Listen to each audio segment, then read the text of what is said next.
Sebenarnya, apapun iman seluruh dunia ini, apapun agama orang di seluruh dunia ini, kerinduan mereka hanyalah bersatu dengan Allah. Dan ketika firman Allah menjadi manusia, kerinduan saya, orang yang begitu berdosa ini, dengan kerinduan kamu yang adalah orang berdosa, bahwa kita telah berpisah dari Allah. Bagaimana saya ingin sekali bersatu dengan Allah yang kudus itu. Saya ingin bersatu dengan Dia yang mulia itu. Tapi ada dosa di dalam saya yang membuat saya tidak bisa bersatu dengan Dia. Bagaimana caranya agar saya bisa bersatu kembali dengan Allah? Maka firman Allah yang adalah Allah menempel di dalam daging. Itulah Yesus Kristus yang adalah Immanuel, Allah beserta kita.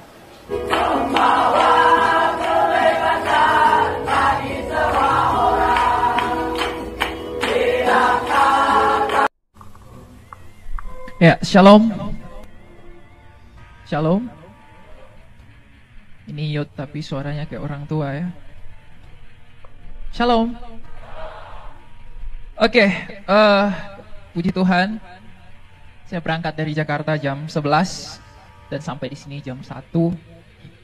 Sebenarnya tadi malam saya mau membatalkan datang ke sini karena saya demam, sakit. Kayaknya suara saya juga seperti anak yang kurang vitamin ya.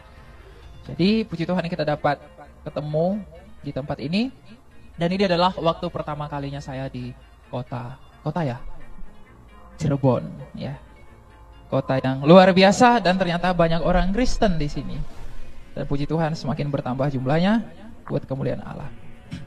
Kita akan belajar firman Tuhan dari Injil Yohanes 1 ayat yang ke-14. Kepada panitia saya beri tema, mengapa Allah menjadi manusia? Saya ambil dari Yohanes 1 ayat 14, bunyinya demikian.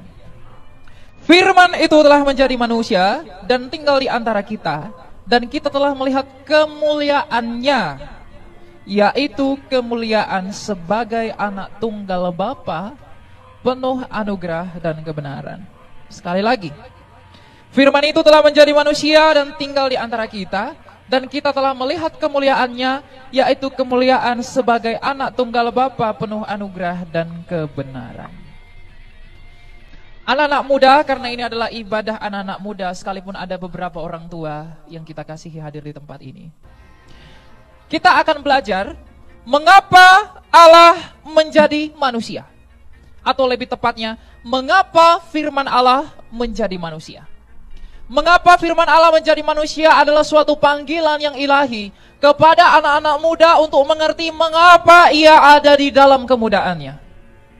Mengapa firman Allah menjadi manusia? Hal itu tidak bisa dipahami tanpa anak-anak muda memahami siapa dirinya di hadapan Allah. Pemahaman akan diri sendiri itu akan membawa kita kepada pengertian siapa Allah yang kita kenal. Siapa Tuhanmu, itulah kamu. Apa yang kamu percayai, begitulah kamu. Apa yang kamu imani, begitu dan demikianlah kamu adanya. Masalahnya, apa itu Yesus Kristus? Dan siapakah Dia? Jikalau kebenaran itu akan diungkapkan mengenai siapa sebenarnya Yesus Kristus itu, mungkinkah engkau masih mengatakan bahwa aku, anak muda, adalah pengikut Kristus? Firman Allah menjadi manusia itu adalah satu-satunya peristiwa yang terbesar di sepanjang sejarah yang menjadi puncak pewartaan kabar baik. Ketika manusia pertama kali jatuh ke dalam dosa, pada sejak semula Allah menciptakan manusia untuk tujuan yang kekal, kemudian manusia itu diuji di dalam kekekalan itu. Lalu pada akhirnya manusia yang diciptakan untuk tujuan yang kekal, yang diberi will yang free, kehendak bebas itu, dia menggunakan kehendak bebasnya untuk jatuh ke dalam dosa. Maka ketika ia jatuh ke dalam dosa, maka ia mati. Ketika ia mati, maka ia berpisah dengan Allah. Ia tidak dapat melihat lagi kemuliaan Allah. Ketika Adam dan Hawa memberontak kepada Allah, disitulah kabar baik itu masuk kepada dunia, terutama kepada manusia.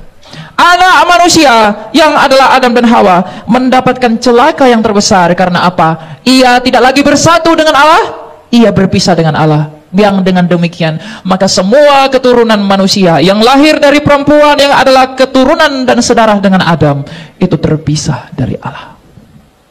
Keterpisahan anak-anak muda, keterpisahan manusia secara khusus dari Allah, itu adalah kabar buruk yang pernah diciptakan oleh manusia itu sendiri.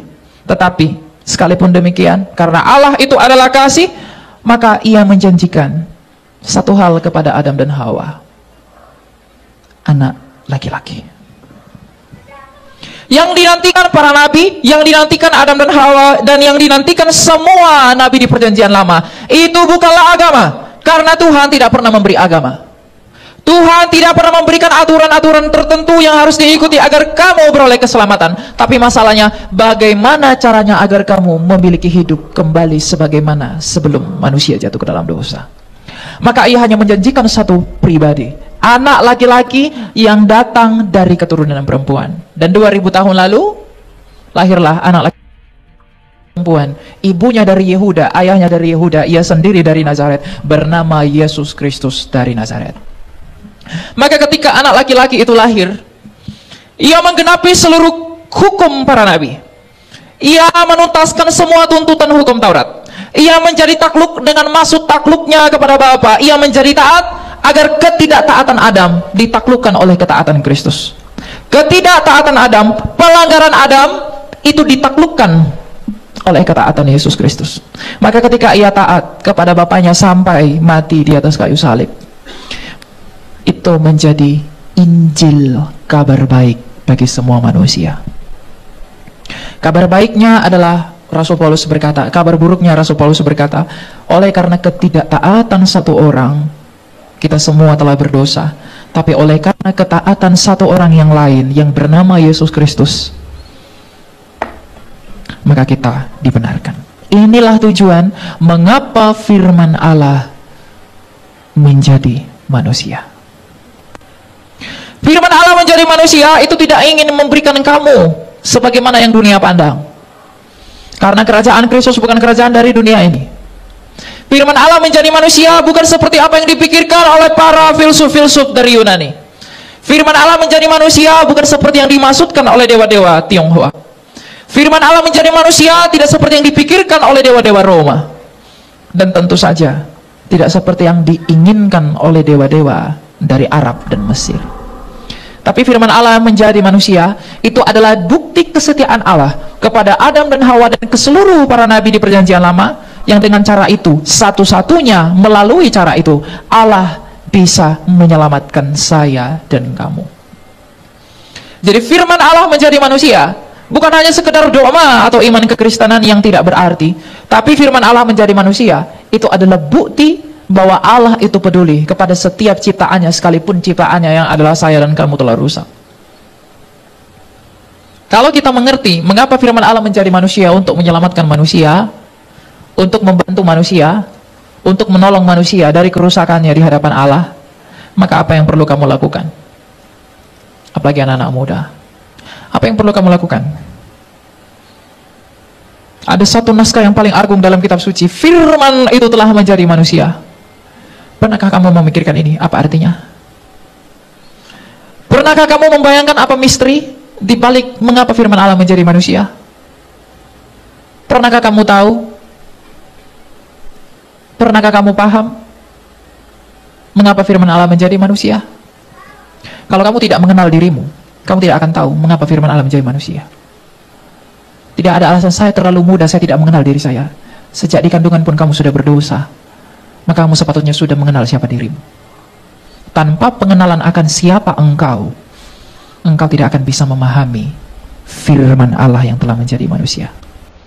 Karena firman Allah menjadi manusia, itu hanya bisa dipahami dan diketahui kalau kamu tahu siapa dirimu, kalau kamu paham siapa kamu, dan kalau kamu mengerti mengapa kamu ada, dan siapa sesungguhnya engkau di dalam hidupmu. Anak-anak muda di dunia yang modern ini, banyak dari kamu dan saya yang berpikir bahwa menikmati hidup itu adalah sebuah kewajiban. Tapi entah bagaimana, menikmati hidup itu adalah dengan kawin dengan dosa. Entah bagaimana, menikmati hidup itu adalah mengabaikan siapa dirimu yang sebenarnya. Entah bagaimana, menikmati hidup adalah berusaha melupakan siapa kamu di hadapan Allah. Kalau anak-anak muda hidup di dalam kemudaannya, lalu dengan cara yang sama berpikir, aku melakukan apapun yang aku mau, aku melakukan apapun yang aku inginkan, aku melakukan apapun karena hidup hanya sekali, aku bebas melakukan apapun agar dengan demikian aku tidak menjadi hina di hadapan manusia. Tapi kalau kamu melakukan apa yang dituntut oleh dunia, tapi engkau tidak memahami siapa dirimu di hadapan firman Allah yang hidup ini, dan ketika engkau mati, engkau akan binasa. Kita sudah melihat betapa banyak orang yang sudah mati dan mereka sia-sia. Apa yang membuat orang mati tapi sia-sia? Tapi apa yang membuat orang yang lain juga mati tapi berbahagia? Kalau Kristus tidak ada di dalam hatimu, kalau Kristus tidak ada dalam pikiranmu, dan kalau Kristus sendiri tidak ada dalam hidupmu, tidak peduli engkau semudah apapun, hidupmu itu tidak berguna. Tidak peduli engkau anak orang kaya, engkau anak orang pinter, engkau berprestasi di sekolah, engkau hebat dalam segala hal, engkau agung, dipuji-puji orang. Tapi kalau Kristus tidak ada di dalam hatimu, melalui perenungan siapa sebenarnya engkau di hadapan Allah, engkau tidak berarti bagi dirimu sendiri, apalagi bagi Allah. Kalau engkau tidak mengerti tentang siapa kamu di hadapan Tuhan, apapun yang kamu miliki di dunia ini, itu tidak akan mampu menolongmu. Apa poin dari hal itu? Anak-anak muda, engkau dipanggil untuk mengenali dirimu. Bukan hanya anak-anak muda, orang tua juga harus mengenali siapa engkau di hadapan Allah. Semua manusia, ketika Adam dan Hawa jatuh ke dalam dosa, bukankah ia telah mengenali siapa dirinya sehingga ia bersembunyi dari Allah? Ia takut kemuliaan Allah akan merusak dan menindas dia, yang pada akhirnya juga kena demikian. Tapi ia mengenali dirinya di hadapan Allah. Karena ia telah tidak taat kepada perintah Allah, ia kemudian menjadi malu kepada Allah. Karena ia tahu bahwa ia sedang berbuat dosa bagi Allah. Ia telah berbuat dosa bagi Allah, ia pergi bersembunyi. Maka kalau kamu mengenali dirimu, bahwa kamu juga adalah orang berdosa, orang yang penuh dengan kekotoran, orang yang penuh dengan kenajisan, maka seharusnya apakah engkau bersembunyi seperti Adam bersembunyi? Iya, kita semua memang demikian. Tetapi sebagaimana Allah berjalan-jalan di taman itu mencari Adam, di manakah engkau Adam? Demikianlah Tuhan mencari kamu sekarang melalui firman Allah yang menjadi manusia itu. Itulah Yesus. Jadi Yesus Kristus itu adalah seperti Allah pada peristiwa Adam yang mencari Adam. Meskipun dia tahu Adam di mana, tapi dia mencari Adam untuk menunjukkan kasih-Nya. Agar Adam datang dan mengakui bahwa dia telah berbuat dosa, dan mengakui bahwa dia telah bersalah, dan mengakui bahwa I need you, bahwa dia harus mengakui bahwa aku telah berbuat salah terhadap Allah, aku telah terpisah dengan Allah, yang dengan demikian aku binasa. Ketika Allah mencari Adam, Adam bersembunyi, tapi Allah tetap dapatkan dia di mana. Tapi ketika ia didapatkan oleh Allah, maka Adam mengaku, ya, aku telah berdosa. Dan ketika dia telah berdosa, Tuhan tahu dia telah berdosa. Apa yang Tuhan berikan? Tidak apa-apa, engkau memang berdosa, engkau akan jatuh ke dalam berbagai pencobaan dan penderitaan, tetapi aku memberikan kamu satu pengharapan melalui anak laki-laki yang akan kujanjikan itu. Demikianlah hari ini Kristus Yesus 2000 tahun lalu, firman Allah yang lahir di kota Bethlehem, yang bersuara di Yerusalem, yang melayani dari seluruh daerah Yudea sampai Galilea. Ia berkata-kata kepada semua orang, ia berkata-kata kepada orang Farisi. Ia ibarat seperti Allah yang mencari Adam. Seperti itulah dia berjalan menyusuri wilayah itu 2000 tahun lalu untuk memperkenalkan kepada dunia, akulah dia, Allah yang sama yang mencari Adam sebagaimana ia telah berdosa. Maka gini, kejahatanmu telah bertambah-tambah, dosamu telah bertambah-tambah, engkau sudah semakin jahat, maka aku datang ke dunia ini untuk mencari engkau. Tapi kalau engkau tidak sadar engkau siapa, engkau tidak akan menikmati pengharapan yang kuberikan kepadamu. Jadi kalau anak-anak muda, engkau tidak mengerti bahwa engkau adalah orang jahat, engkau tidak mengerti bahwa engkau adalah orang berdosa, di hadapan keagungan Tuhanmu yang mulia itu, engkau tidak akan pernah menemukan pertobatan yang sejati. Saatnya, waktunya saya bersukaria, karena saya masih muda, waktu masih panjang. Berapa lama engkau akan hidup? Saya telah melihat saudara saya telah mati di peti matinya tanpa keindahan di wajahnya. Ia hanya pergi 2 langkah dari depan pintu rumahnya, dia sudah mati. Ia hanya berjalan, hanya tidur di kamar tidurnya, besok sudah mati. Ia seperti baik-baik saja, ia sudah mati. Kamu tidak tahu kapan kematian itu datang menghampiri kamu. Maka sejak sekarang persiapkanlah dirimu untuk bertobat dengan sejati. Anak-anak muda, pernahkah engkau menangis mengakui siapa dirimu di hadapan Allah? Pernahkah engkau bercermin melalui kitab suci? Who I am di hadapan Tuhan. Apakah dalam doamu kamu pernah berseru kepada Allah atas keberdosaanmu? Apalagi gaya anak muda zaman sekarang, ikut tren, yang penting viral. Apapun dilakukan demi menyenangkan dunia, demi menyenangkan pasangannya, dia melakukan apapun. Tapi pernah nggak kamu rela melakukan semangat yang sama demi menyenangkan Tuhanmu? Wahai anak-anak muda, jangan lihat ke bawah. Tuhan tidak di bawah, dia di atas. Kamu melakukan semua apa yang disukai oleh pasanganmu. Kamu melakukan semua apa yang kamu sukai. Kamu melakukan semua apa yang orang kamu cintai sukai. Tapi pernahkah kamu melakukan hal yang sama untuk apa yang Tuhanmu sukai? Apakah nafas, apakah hidup yang kamu peroleh sekarang itu datang dari dirimu sendiri? Atau dari Tuhan? Kalau ternyata engkau tidak bisa melakukan apapun oleh dirimu sendiri, maka sebenarnya tidak ada alasan bagi anak-anak muda untuk tidak menyenangkan Tuhan setiap hari. Enggak ada alasan anak-anak muda untuk berpikir bahwa ya udah Tuhan nanti belakangan, kalau udah tua aja. Justru di dalam kemudaan mula kamu dipanggil untuk memuliakan Allah. Di masa sekarang inilah engkau menabung banyak hal mengenai perkara surgawi. Kalau engkau tidak memulainya sejak muda, engkau memulainya sejak tua, apakah yang akan engkau perbuat? Dan apakah yang meyakinkanmu bahwa hidupmu akan ada sehasta ke depan? Tidak ada yang tahu. Maka lakukanlah apa yang menurut Kristus benar mulai dari sekarang, agar dengan apa yang kamu lakukan itu, perbuatanmu itu dapat menolongmu ketika hari pengadilan itu tiba. Ingat, pengadilan Kristus itu menakutkan.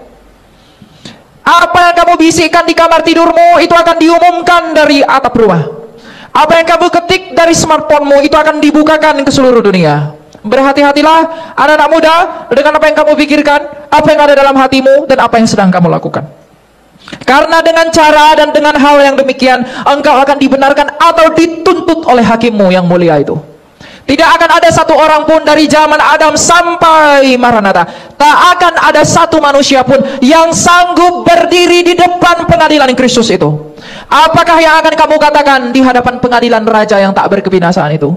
Dengan kemampuan dan dengan keberanian apa engkau akan menjawab dia?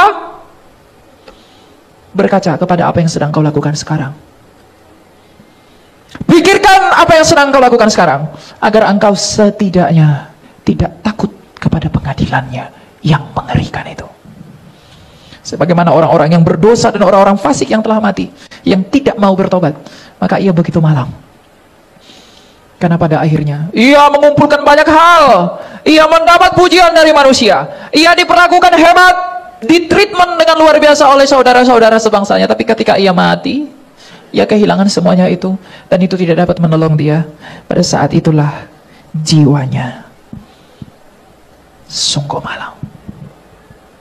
Maka anak-anak muda, saya mengatakan bahwa pengadilan Kristus itu menakutkan, bukan untuk menakut-nakutimu, tapi agar kamu mulai sekarang berpikir bahwa hidupmu bukan lagi kamu, tapi hidupmu adalah Tuhanmu. Hidupmu adalah Kristus. Agar setiap apapun yang kamu lakukan di dalam hidupmu ini, kamu melakukannya bukan untuk kamu, tapi untuk Kristus.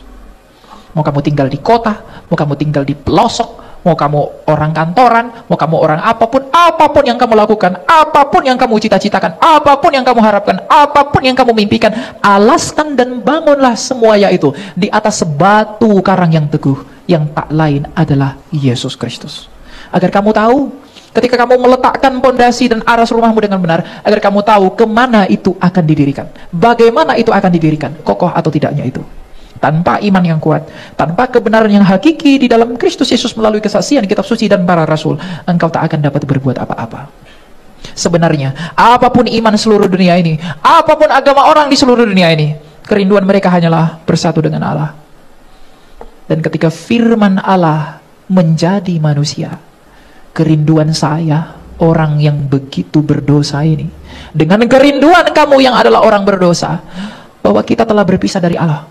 Bagaimana saya ingin sekali bersatu dengan Allah yang kudus itu. Saya ingin bersatu dengan Dia yang mulia itu. Tapi ada dosa di dalam saya yang membuat saya tidak bisa bersatu dengan Dia. Bagaimana caranya agar saya bisa bersatu kembali dengan Allah? Maka firman Allah yang adalah Allah menempel di dalam daging. Itulah Yesus Kristus yang adalah Immanuel, Allah beserta kita. Kita, jiwa kita lah yang rindu untuk bersatu dengan Allah. Tapi karena Allah kita tahu itu mustahil bagimu, maka Dia sendiri berinisiatif oleh karena kasih-Nya menolong kamu dengan Ia merendahkan dirinya untuk menjadi sama dan bersatu dengan kamu melalui pribadi Kristus. Maka seharusnya seluruh dunia ini harus membuka matanya. Harusnya seluruh dunia ini harus melihat dirinya, berkaca kepada hati nuraninya dan moralnya, bahwa ternyata demi persatuanku kembali dengan Allah, demi persatuanku kembali dengan yang kudus itu, maka aku harus percaya kepada Yesus yang adalah Allah menjadi manusia. Untuk itulah mengapa firman Allah menjadi manusia, tak lain bukan untuk kepentingan ilahi, tapi untuk kepentinganmu, dan Ia pihaknya sendiri yang melakukannya karena kasih-Nya. Ia mau agar kamu percaya kepada Dia bukan karena Ia akan mendapatkan sesuatu. Tuhan tahu agar kamu anak-anak muda tidak meninggalkan Tuhan bukan agar Tuhan memperoleh sesuatu dari kamu. Sebab apalah kamu dan saya di hadapannya? Ia mau kamu tetap percaya kepadanya. Ia mau kamu tetap beriman kepadanya, bukan agar Ia memperoleh sesuatu dari kamu. Sebab siapakah saya? Siapakah kamu? Tapi Ia mau agar kamu tetap beriman kepada Dia. Itu oleh karena kasih-Nya, agar di dalam maksud yang sama kamu tidak binasa, karena hidup yang kekal hanya ada padanya saja. Jadi kalau ada anak-anak muda yang sepertinya tergiur dengan wanita yang cantik, pria yang tampan, uang yang berkelimpahan, rumah yang mewah, mobil yang mewah, tetapi itu mengharuskanmu untuk mengorbankan prinsip Kristusmu, celakalah engkau. Karena ketika engkau mengendarai kendaraanmu yang besar itu, ketika engkau tidur di tempat tidurmu yang nyaman itu, ketika engkau berlabuh di rumahmu yang besar itu, ketika engkau menikmati uangmu yang banyak itu, tiba-tiba engkau mati, apakah yang akan engkau katakan di hadapan rajamu itu? Apakah yang akan kamu ucapkan di hadapan Tuhanmu itu? Beranikah engkau menatapnya? Mama papa saya marah, saya tak berani tatap. Makin dimakan saya. Apalagi Kristus yang tahu apa yang ada dalam hatimu, apa yang ada dalam hati saya. Betapa kotornya saya itu diketahui oleh Dia. Apa yang saya lakukan di rumah saya, Dia tahu. Apa yang ada dalam pikiran saya saat ini sedang memberitakan warta ini kepada kamu, Dia tahu. Motivasi yang terselip dalam hati saya ketika saya mengatakan di dalam Kristus adalah hidup yang kekal, Dia pun tahu. Maka saya pun harus mempersiapkan diri menghadapi pengadilannya.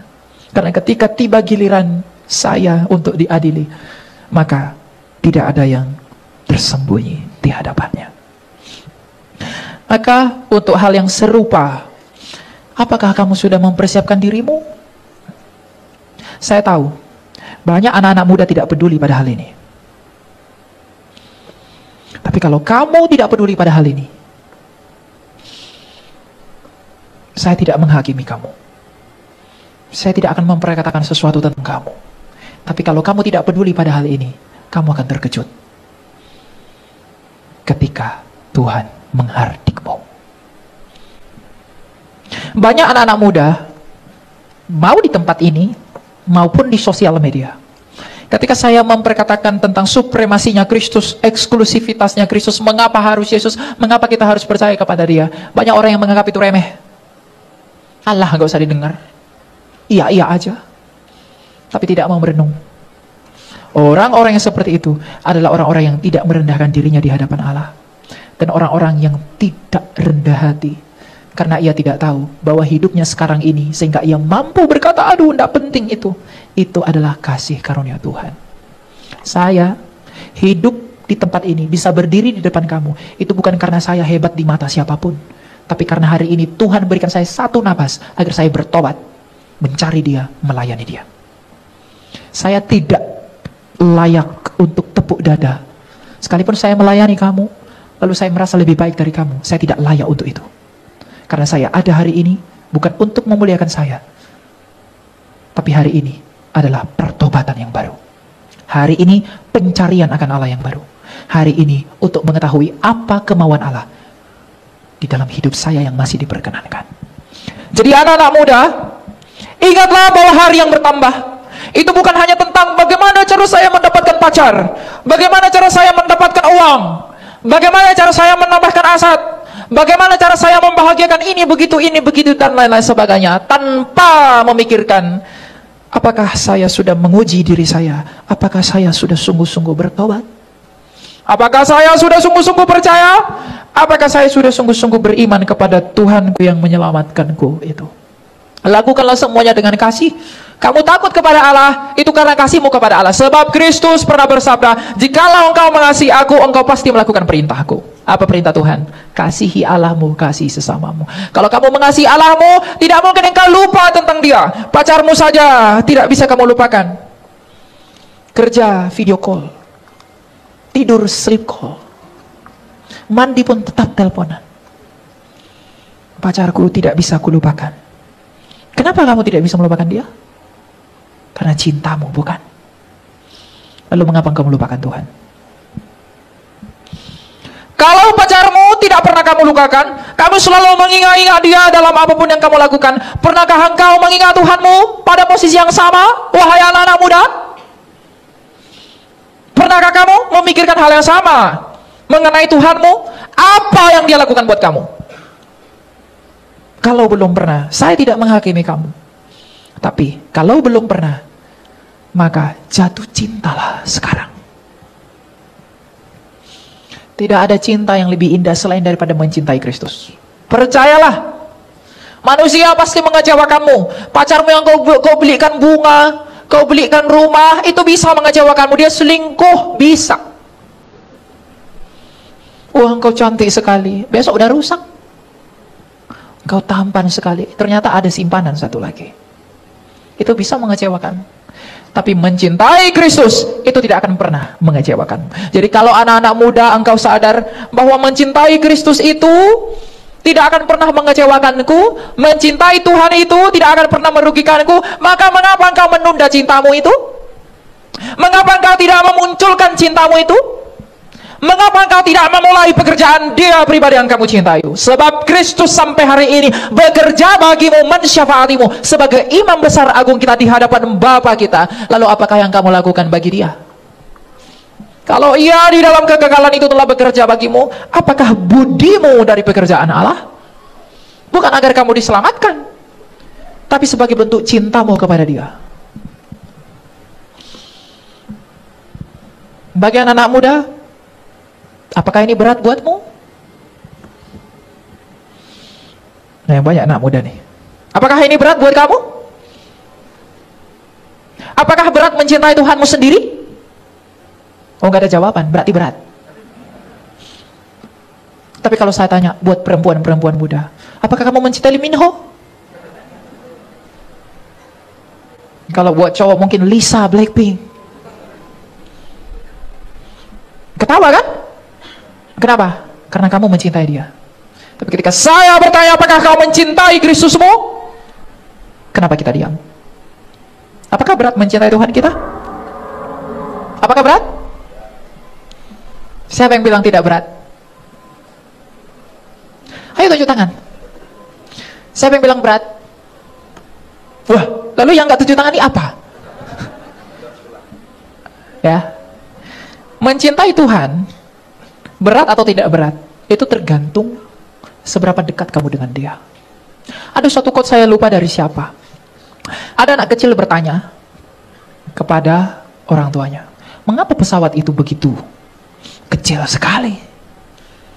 Tapi tiba-tiba orang tuanya bawa dia ke bandara. Itu pesawat, wah besar sekali.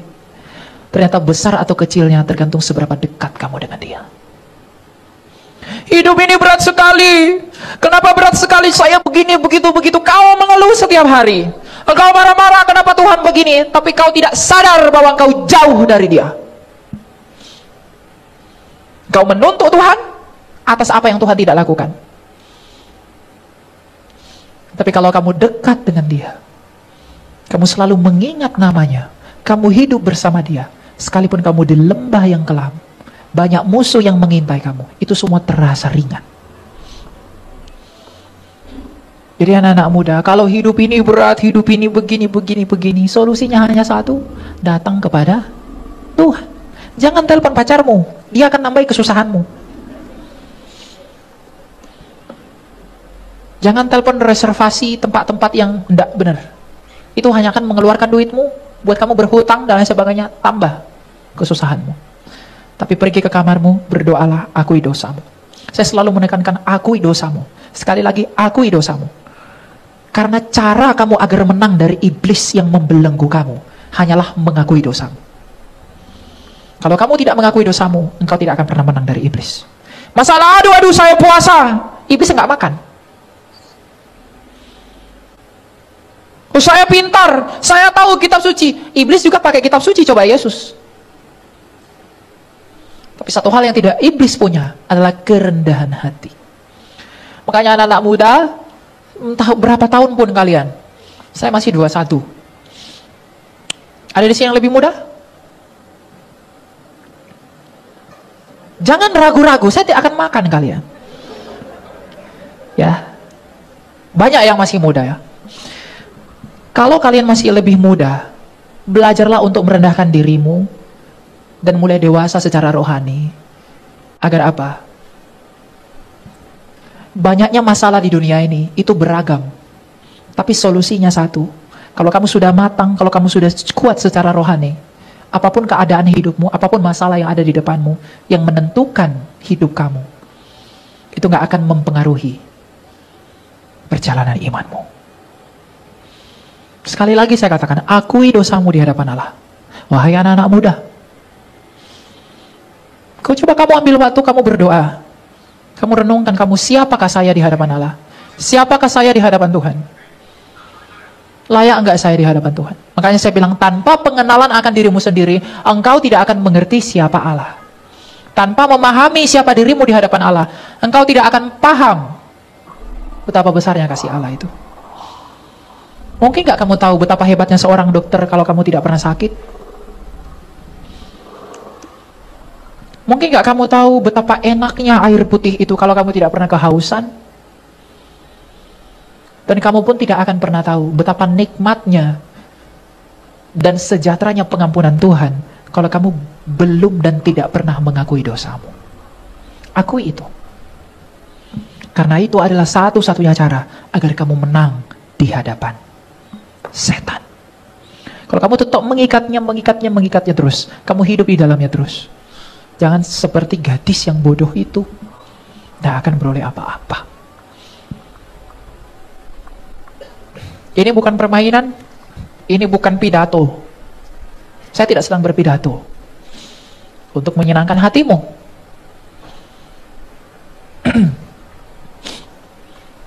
Saya tidak ada untuk menyenangkan hati siapapun. Karena lebih baik teguran yang nyata daripada kasih yang tersembunyi.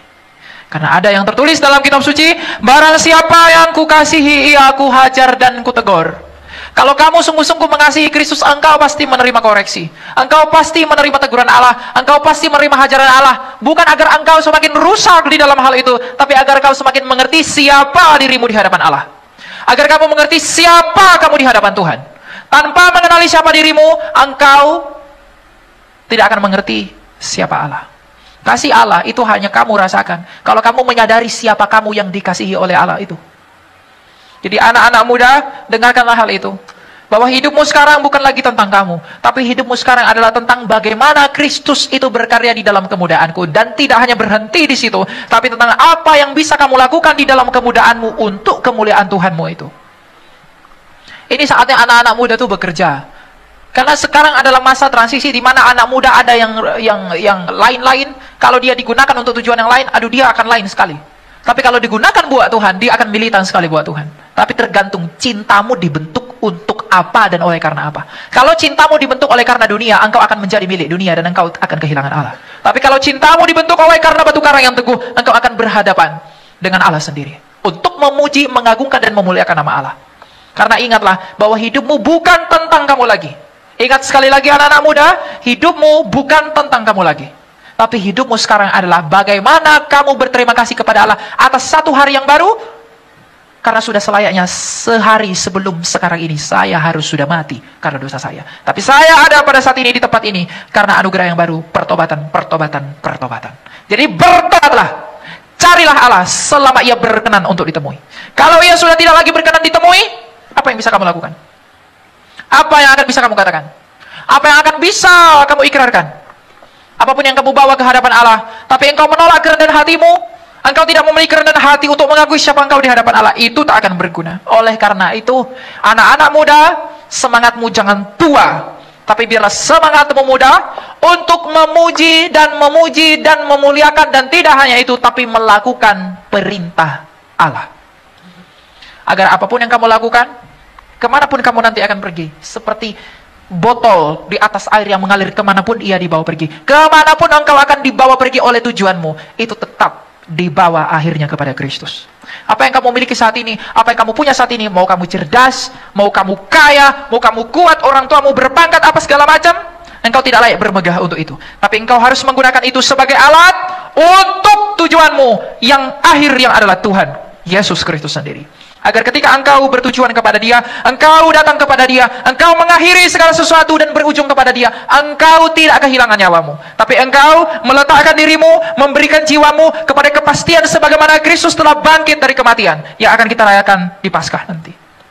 Maka ingatlah bahwa aku sekalipun muda, tidak ada yang boleh memandang rendah aku, tetapi aku anak-anak muda harus mempergunakan kemudaanku untuk memudahkan jiwa orang yang belum mengenal Kristus agar menjadi ciptaan yang baru di dalam Tuhanku itu.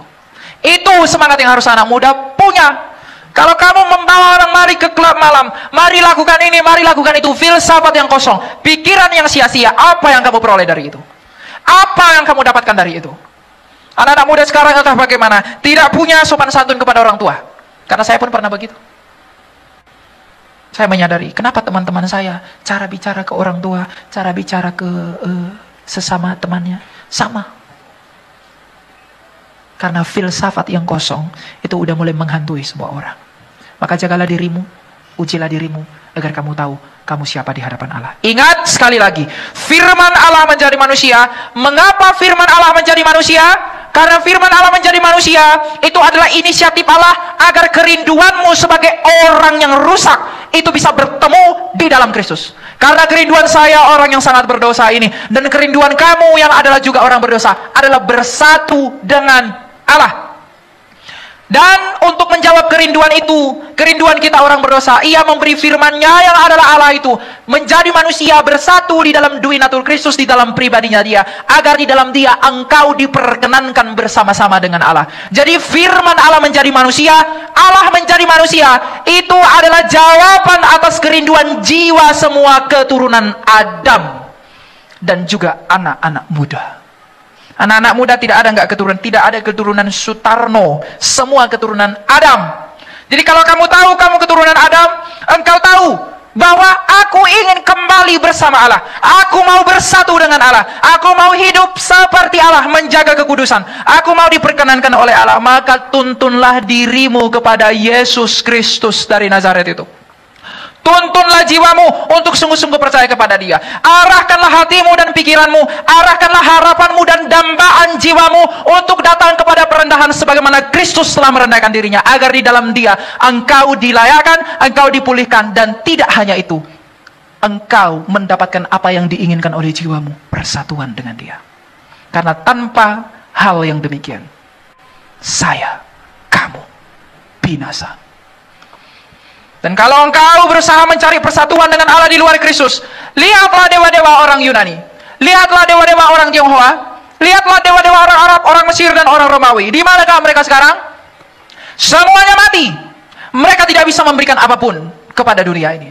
Tapi Yesus Kristus, Ia telah mati. Tidak hanya mati, Ia hidup kembali di dalam kebangkitannya, agar di dalam maksud kebangkitannya yang menggemparkan itu, Ia memberi harapan kepada semua manusia yang akan mati. Jikalau engkau mau memperoleh hidup sama seperti aku yang telah hidup, maka semua orang mati harusnya percaya kepadaku yang adalah Kristus dan Mesias. Adalah bodoh bagi orang yang sudah mengecap kasih karunia dari Allah, meninggalkan Allah demi kefanaan. Ia menjual berlian dan emas demi semangkuk sup yang hanya sementara. Kalau engkau menjual Kristus demi sesuatu yang tidak ada gunanya bagi Allah, yang hanya berguna bagi dagingmu sendiri, betapa malangnya jiwamu. Yang diinginkan oleh jiwa setiap kita itu adalah batu karang yang teguh. Jangan percayakan jiwamu kepada pasir yang tidak teguh, tapi bangunlah itu, serahkanlah itu, agar di dalam penyerahanmu dan kerendahan dirimu, engkau memperoleh upahmu oleh karena kasih karunia Allah. Selamatkan dirimu, anak-anak muda. Kalau engkau tidak bertindak untuk dirimu, lalu siapa lagi? Sadarilah hal ini. Hidupku sekarang adalah untuk Kristus. Hidupku adalah anugerah untuk bertobat, untuk mencari Allah, dan untuk melayani Allah. Bagaimana caranya melakukan itu? Dengan menyadari bahwa firman Allah menjadi manusia adalah jawaban untuk kerinduan jiwaku untuk bersatu dengan Allah. Maka dengan demikian, sebagai penutup, tidak ada alasan bagi anak manusia, tidak ada alasan bagi manusia dimanapun, tidak ada alasan bagi perempuan maupun laki-laki untuk menolak Kristus. Kalau kamu punya alasan untuk menolak Kristus, mungkin engkau bukan manusia. Kenapa? Karena manusia ada oleh karena Kristus. Kamu dicipta menurut gambar dan rupa Allah. Gambar Allah itu Kolose 1 ayat 15 adalah Kristus sendiri. Jadi kalau ada orang tidak mau percaya kepada Kristus, itu adalah orang yang tidak tahu siapa dirinya. Anak-anak muda banyak sekali di sini. Lihat ke dalam hatimu. Ini saatnya kamu mereformasi dirimu. Melalui gereja ini, engkau tahu kau siapa di hadapan Allah. Ujilah dirimu. Apa yang telah kau lakukan? Sekalipun engkau menyanyi di sini, engkau menari di sini, engkau main keyboard di sana, pelayan-pelayan Tuhan yang ada di sini. Jangan engkau berpikir, saya sekalipun, karena saya sudah berkhotbah di sini, lalu saya sudah hebat, wah luar biasa. Tidak! Kalau saya meninggikan diri atas kamu, karena kamu semua adalah tubuh Kristus, maka saya meninggikan diri atas Kristus. Dan kamu adalah tubuhnya. Orang yang semakin melayani Tuhan, tidak akan pernah merasa lebih suci dari orang yang dia layani. Karena semakin dia melayani Tuhan, dia semakin tahu bahwa dia adalah orang yang hina, dan ia diperkenankan melayani Allah oleh karena kasih karunia Allah saja. Jadi jangan ada satupun di tempat ini yang tepuk dada. Saya hebat, saya kaya, saya kuat. Lihatlah setan-setan akan menertawakanmu ketika kematian. Dan itu tidak dapat menolongmu, engkau telah diprank. Tapi kalau engkau sungguh-sungguh di dalam Kristus, yang adalah Tuhan dan Allahmu itu, engkau setia melakukan perintahnya, engkau hidup dalam kasih, engkau hidup benar, engkau mencintai jalan-jalannya, engkau merenungkan hukum-hukumnya, engkau lurus melakukan apapun yang Tuhan perkenankan, berusaha keluar dari dosamu, mari berusaha tinggalkan dosa, nama Tuhan akan dipermuliakan pada saat yang sama. Oleh karena itu anak-anak muda, sebagai penutup saya mengakhiri dengan satu pesan. Selidikilah hatimu, ujilah dirimu, untuk apa kamu ada, untuk apa kamu hidup. Kamu tidak tahu kapan engkau akan berakhir, kamu tidak tahu kapan pertandinganmu akan disudahi, kamu tidak tahu kapan kamu akan pergi, tapi setidaknya engkau telah mempersiapkan dirimu. Kalau setiap hari adalah waktu dan anugerah untuk bertobat, maka jangan sia-siakan waktu ini untuk menyenangkan keinginan dagingmu, tapi untuk menyenangkan Allah. Hidup adalah pertandingan. Tidak ada orang yang bertobat langsung sempurna. Tapi setidaknya kamu punya niat untuk berjuang. Tinggalkan dosa-dosamu. Keluar dari itu. Keluar dari pikiranmu yang sia-sia dan yang tidak berguna itu. Agar kamu hidup sebagaimana Kristus telah hidup.